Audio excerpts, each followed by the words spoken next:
Assalamualaikum warahmatullahi wabarakatuh guys. Staycation lagi nih di channel Yati sama Official. Terima kasih yang udah staycation di channel saya guys. Malam ini saya baru selesai kerja biasa guys. Kalau selesai kerja kita ngopi dulu guys. Masya Allah. Saya juga punya jeruk guys. Kalian mau nggak? Saya ada jeruk guys. Saya makan jeruk dulu guys.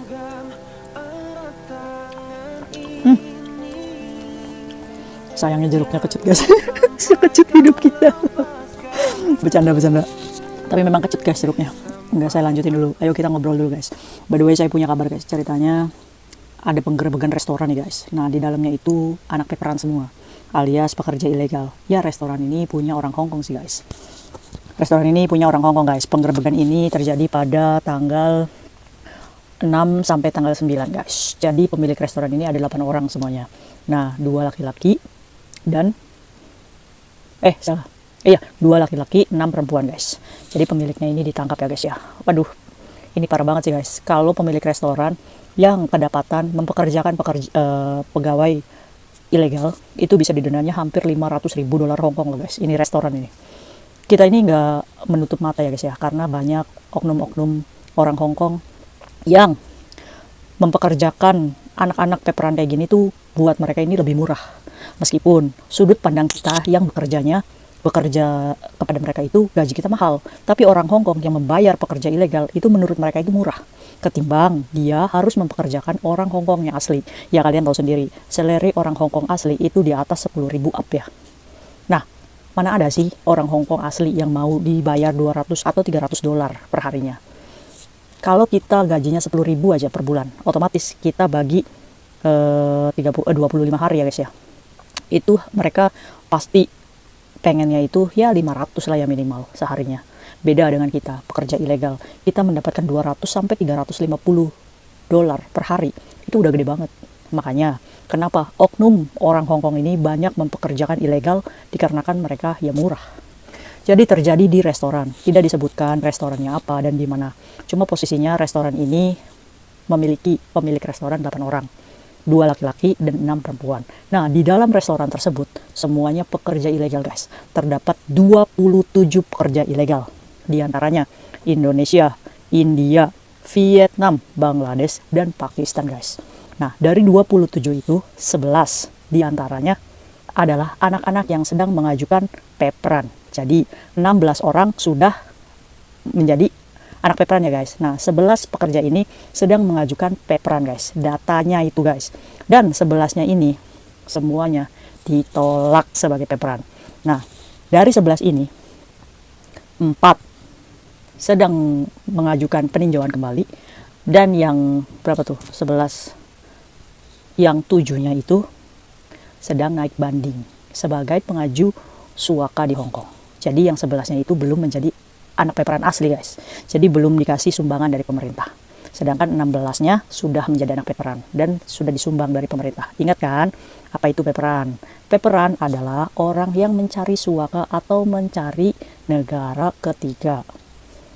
Sebelum mereka itu di-ACC sebagai pengungsi di negara yang mau menerima mereka, mereka boleh diberikan izin tinggal di Hong Kong.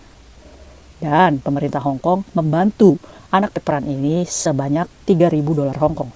Di antaranya 1.500 untuk kos, 1.500 dalam bentuk sembako guys. Kalau saya salah, tolong komentar yang tahu hak anak peperan itu apa aja. Nah, kenapa mereka itu pengen jadi anak peperan? Yang pertama, karena mereka adalah ya kaburan, anak overstay. Atau mereka adalah orang-orang yang memiliki kasus dan pernah merasakan sel prodeo Hong Kong, sehingga mereka enggan untuk pulang ke Indonesia, sehingga mereka tidak menginginkan sebagai warga Indonesia. Ya, kalau kasarnya adalah pengkhianat bangsa ya guys. Mereka itu yang mengajukan peperan adalah pengkhianat bangsa, kalau menurut saya guys ya. Maaf ya, jangan sakit hati, karena memang iya kenyataannya begitu. Kalian dilahirkan dari negara Indonesia, tapi kalian enggan mengakui sebagai warga Indonesia, sehingga kalian ingin menjadi anak peperan dan mencari negara yang lain yang mau menerima kalian. Bukankah itu sebagai pengkhianat bangsa? Sedangkan suatu hari jikalau nanti kalian ada masalah, kalian pasti akan mencari Indonesia, tempat kalian kembali.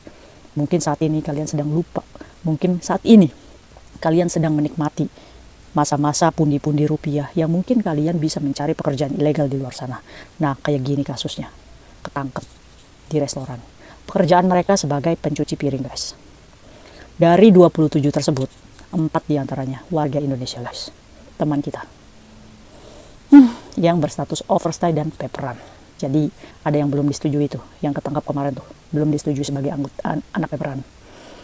Oh yes. Mereka ini bekerja di restoran tersebut sebagai pekerja yang membantu mencuci piring, guys, dengan gaji 200 sampai 350 dolar Hong Kong setiap harinya. Jadi kalau masih baru nih mungkin 200 ya per hari. Itu sekitar kurs rupiah itu ya sekitar 350 ribu. Mungkin kalau udah senior bisa mendapatkan gaji 300 sampai 300 dolar Hong Kong seharinya. Itu ya sekitar 500-600 ribu lah, guys, sehari ya, guys, ya lumayan. Kalau sebulan aja dikali 300 berarti mereka mengantongi sebesar 9.000 dolar Hong Kong. Menggiurkan bukan? Sedangkan pekerja legal yang bekerja di majikan secara baik-baik itu gajinya setengah dari gaji mereka. Itu kenapa alasannya mereka menginginkan sebagai anak paperan. Kalian paham kan? Tapi kalau misalkan saya bertanya kepada diri saya, apakah saya tergiur? No, saya tidak tergiur sama sekali, guys. Karena apa? Resiko yang mereka terima pun ya besar. Kesusahan mereka pun di luar ya lebih besar. Karena apa? Anak paperan itu tidak ada jaminan kesehatan. Tidak ada jaminan perlindungan secara hukum. Maksudnya tidak ada nih, Indonesia nih udah gak bertanggung jawab nih kalau misalkan mereka ada masalah ya, guys ya. Itu dia. Ya resiko mereka mengambil sebagai anak paperan yang mungkin sudah mereka pikirkan matang-matang. Nah untuk kita jangan tergiur ya, guys ya. Nah dari 27 pekerja yang bekerja di restoran itu dan sudah tertangkap oleh pihak imigrasi itu berusia rata-rata sekitar 30 sampai 60 tahun, guys. Aduh, ketangkep, guys, teman kita 4 orang, guys, gimana dong? Ya kita mendoakan yang terbaik aja ya, guys ya. Kalau misalkan anak paperan kan sudah diberikan sumbangan dari pemerintah Hong Kong. Kalau mereka ketahuan bekerja, ya namanya serakah. Udah dikasih bantuan, tetap mau curi-curi kerja. Kriminal, di penjara, ya jelas. Kalau misalkan nggak diterima-terima lagi, ditolak paperannya, ya mereka dideportasi ya, guys ya. Anak paperan itu harus selalu memperpanjang masa paperannya, guys. Jadi pengajuan paperan itu bukan sekali ACC dan selamanya, no. Jadi paperan itu dikasih batas waktu. Misalkan kita dapat 6 bulan jatah atau kita dapat masa 1 tahun. Nah kemudian 1 tahun berikutnya kita mengajukan untuk menjadi pengungsi kembali, tergantung pemerintah Hong Kong meng-ACC atau tidak. Kalau meng-ACC ya kalian bisa tinggal lebih lama di Hong Kong, tapi kalau misalkan ditolak ya kalian harus kembali ke negara asal kalian. Dan kalian harus tahu Indonesia itu bukan negara yang perang, bukan negara yang sengketa. Intinya Indonesia itu aman. Cuma kalian sendiri yang merasa tidak nyaman di negara kalian sendiri. Oh guys, mungkin beritanya itu aja, guys, yang saya bisa sharing ke kalian. Jadi bekerja, udah ya kita nih enak-enak nih cuci piring, dapat gaji 9.000 per bulan, ketangkep juga. Itulah, kita tidak bisa memprediksi kapan hari sial kita itu datang.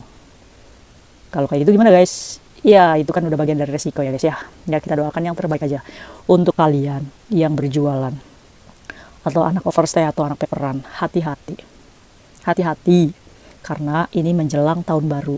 Ini Hong Kong ini lagi pemutihan, lagi pembersihan. Apalagi pasca pandemi kemarin, ekonomi Hong Kong ini benar-benar terpuruk, guys. Sehingga ya dibersihkan lah, guys ya, untuk membangun perekonomian Hong Kong kembali pulih lagi.